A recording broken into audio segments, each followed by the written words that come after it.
Ada emas di pulau ini. Aku belum selesai, Yang Mulia. Ibu Siti berseru saat melihat pimpinan sidang hendak mengangkat tangannya. Sedikit lagi, ini sudah mau masuk ke bagian tambang itu.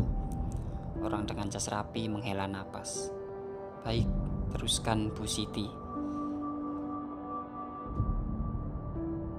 Itu suami ketigaku, dan syukurlah dia bukan bajingan. Jauh sekali aku mencari kebahagiaan, aku kira akan menemukannya di kota besar. Tapi ternyata kebahagiaan sejati ada di kampungku sendiri. Wajah Ibu Siti semangat, itu bagian hidupnya yang menyenangkan untuk diingat. Pernikahan itu memang berlangsung bahagia. Tony tidak seperti suami pertamanya yang suka marah-marah, ringan tangan. Pun bukan suami keduanya yang tukang selingkuh. Tony mencintainya dan memperlakukannya dengan segenap hormat serta kasih sayang. Mereka tinggal di rumah orang tua Siti. Kebiasaan kampung tinggal di satu rumah. Saat anggota keluarga bertambah, tinggal bangun kamar di sisi rumah, membuat rumah itu tambah besar. Setahun berlalu, lahir putra mereka. Anakmu laki-laki, Siti, bidan kampung memberitahu. Bayi itu menangis kencang, Siti mendekapnya lembut. Dia memberinya nama Tosi. Simple, dari singkatan Tony, Siti. Di kampung mereka rata-rata penduduk hanya punya nama satu kata. Buat apa panjang-panjang, merepotkan diri sendiri saat menuliskannya. Seiring waktu anak itu tumbuh besar, belajar merangkak, berdiri, berjalan, kemudian berlari. Kehidupan mereka berjalan baik, bercukupan. Kapal nelayan milik Tony terus melaut. Saat kapal itu pulang, Siti akan menggendong anaknya menyambut di pelabuhan. Kebun padi mereka juga subur, berkarung-karung beras tersimpan di gudang. Siti telah melupakan kehidupan kota besar. Dia tidak pernah tertarik lagi ke sana. Jika dia membutuhkan sesuatu yang hanya bisa dibeli di sana, dia bisa titip ke penduduk yang pergi ke kota. Seminggu kemudian kapal akan menurunkan barang itu bersama karung-karung, peti-peti, pesanan penduduk lain. Televisi balu, seru Tosi saat melihat kardus besar itu diturunkan. Siti tertawa, pesanannya tiba.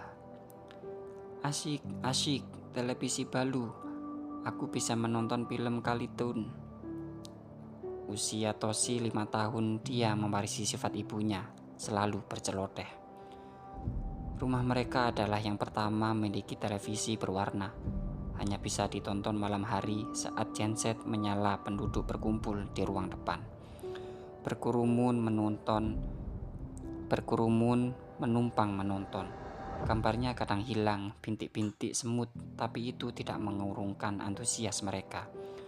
Favorit penduduk adalah saat ada siaran langsung tinju atau badminton. Sayang, kebahagiaan itu berjalan amat singkat. Usia Tosi 6 tahun ketika kabar itu datang. Sungguh bukan hanya kehidupan Siti dan keluarganya yang berubah, melainkan satu pulau berbelok 180 derajat, benar-benar berubah total. Kabar itu pertama kali datang saat Siti, Tony, dan anaknya duduk-duduk di teras rumah.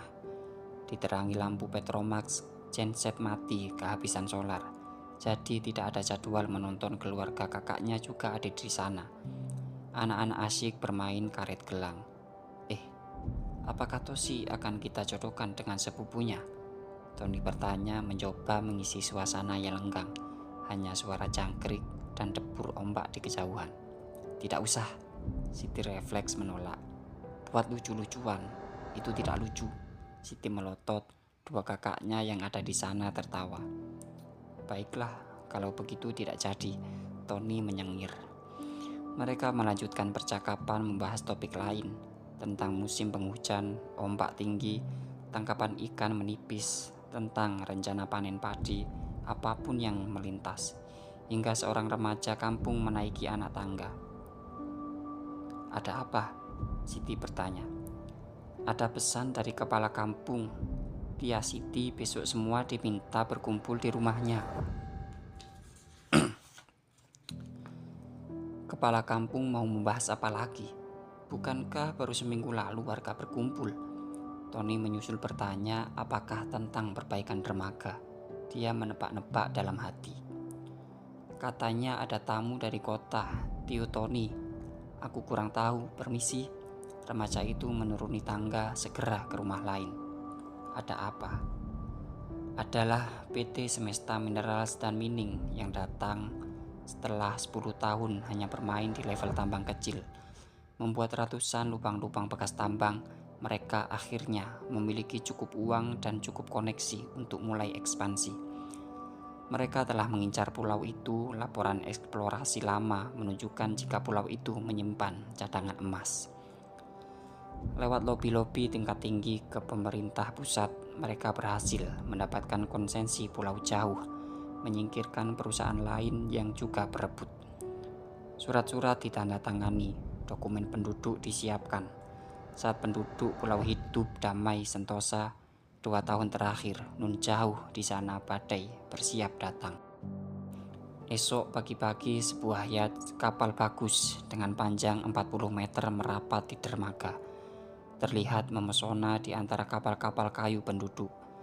Dari geladak kapal melompat turun seorang pejabat pemerintahan dari kota provinsi, 2 wakil rakyat, beberapa aparat keamanan, dan perwakilan manajemen PT Semesta Minerals dan Mining.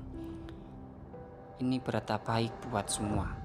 Pejabat pemerintah bicara setelah warga berkumpul. Selepas kepala kampung membuka acara. Pulau ini akan maju, ekonomi akan meroket.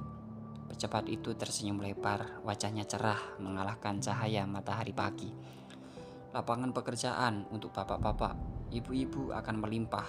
Penduduk bisa bekerja dengan penghasilan lebih baik. Listrik akan 24 jam. Fasilitas kesehatan, sekolah hingga SMA akan dibangun. Semua infrastruktur akan tersedia. Warga masih menyimak, bertanya-tanya, itu proyek apa? Bapak-bapak, ibu-ibu, di pulau tercinta ini akan dibangun tambang emas. Pejabat tertawa bahagia. Bukan tambang kecil, bapak-bapak, ibu-ibu, sekalian, melainkan tambang emas besar. Sontak warga yang memadati rumah kepala kampung berseru.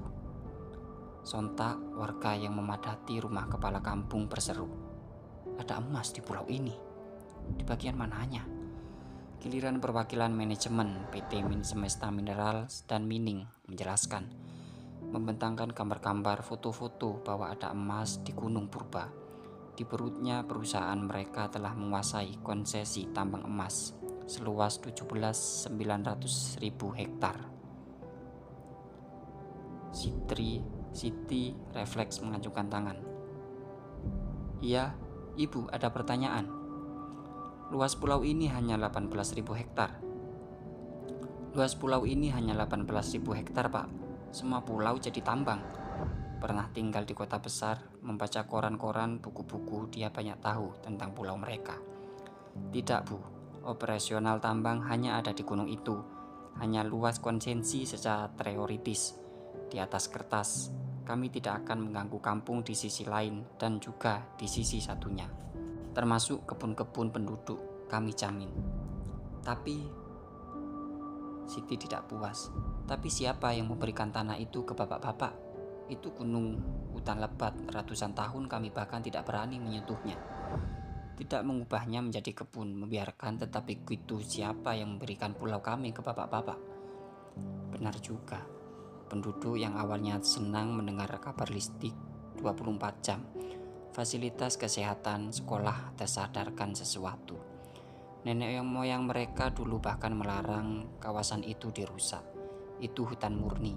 Kenapa orang asing ini mendadak datang bilang itu tanahnya? Orang-orang ini pernah tinggal di sini.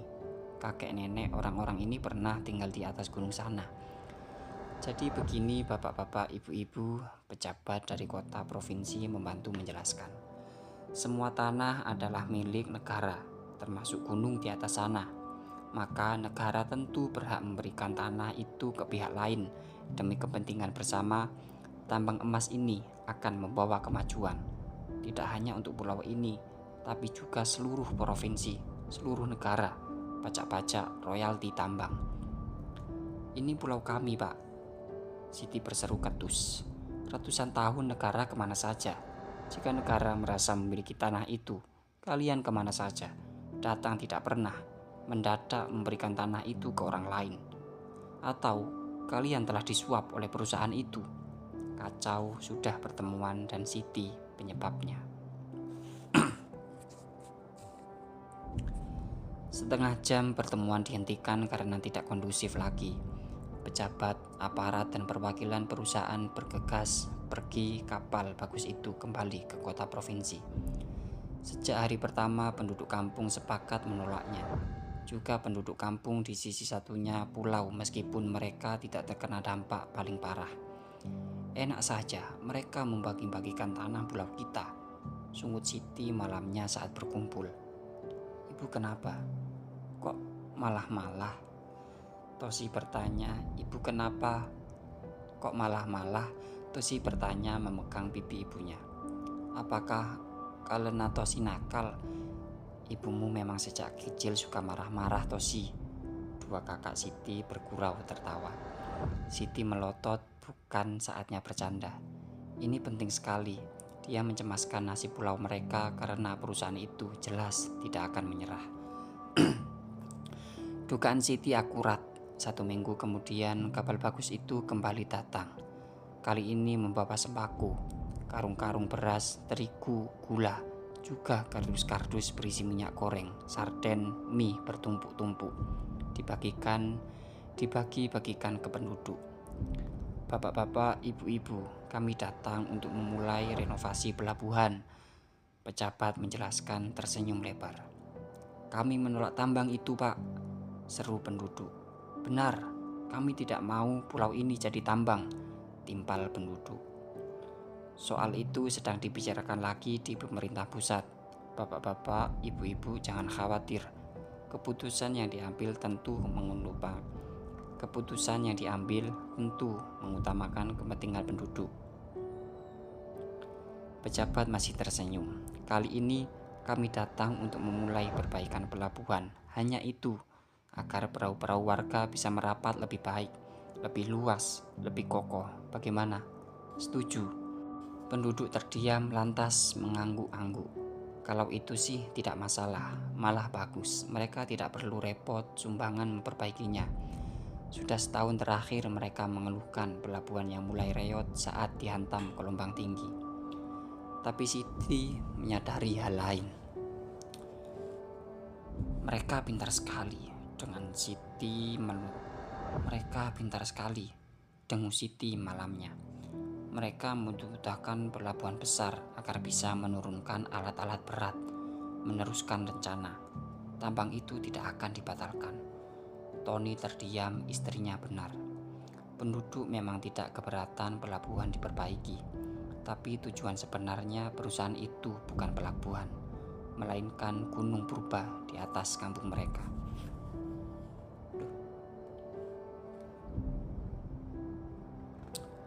1 minggu kemudian 2 kapal merapat. Puluhan pekerja dari pulau seberang juga tumpukan semen, besi-besi, peralatan konstruksi. Kampung mereka mendadak menjadi ramai. Bedeng-bedeng pekerja dibangun di dekat pelabuhan. Siang malam pekerjaan dilakukan, lebih banyak kapal-kapal merapat juga bekerja. Perusahaan itu menginginkan pelabuhan selesai sesegera mungkin. 6 bulan pelabuhan itu jadi, sangat luas, 10 kali lebih besar. Jalan-jalan juga diaspal, pembangkit listrik dibangun. Di ujung kampung sambungan listrik gratis untuk semua rumah. Dalam sekejap kampung itu yang malam hari gelap berubah menjadi terang benderang. Sekarang anak-anak bisa berlarian, bermain-main di malam hari. Ibu-ibu bisa bekerja di dapur kapanpun tanpa repot menyalakan lampu minyak. Tinggal klik, klik menekan tombol. Dan babak berikutnya telah datang, saat perusahaan tidak merasa perlu lagi membujuk penduduk, karena mereka telah memiliki pijakan kokoh. Persis pelabuhan itu jadi, kapal-kapal besar merapat. Alat-alat berat mulai diturunkan dengan pekerja lebih banyak lagi. Kali ini tidak lagi pejabat pemerintah yang datang menjelaskan. Sebagai gantinya, puluhan polisi bersenjata tiba mengawal proyek itu. Seluruh kampung menjadi rusuh. "Mereka bohong," seru penduduk saat pertemuan di rumah kepala kampung. "Mereka ternyata tetap membangun tambang emas di gunung. Usir mereka dari pulau kita. Benar, usir." Rumah kepala kampung dipenuhi teriakan-teriakan marah penduduk. Siti terdiam, dia menatap lampu yang menyala di langit-langit. Semua kemajuan ini harus dibayar mahal sekali. Minggu-minggu itu adalah minggu-minggu kesedihan dan kepiluan. Jumlah penduduk di kampung itu hanya 800 orang. Tambahkan kampung di sisi lain hanya 1.800. Bagaimana mereka akan melawan korporasi raksasa yang didukung penuh oleh pemerintah pusat? Bagaimana mereka akan melawan pejabat-pejabat yang tertawa lebar di ruangan mewah, lantas menandatangani kertas-kertas konsensi, menjual pulau mereka ke perusahaan? Penduduk berusaha memblokade pelabuhan. Sebagai balasan, aparat memukul mundur dengan senjata. Orang-orang dewasa terluka, remaja-remaja tanggung, juga anak-anak. Tahun-tahun itu terletak nun jauh terpencil. Tidak ada yang membawa kabar berita dari pulau itu. Saat Siti harus merawat luka di kaki suaminya, ditembus peluru aparat polisi. Saat Siti menangis menggelap darah, juga suami dua kakak-kakaknya terluka.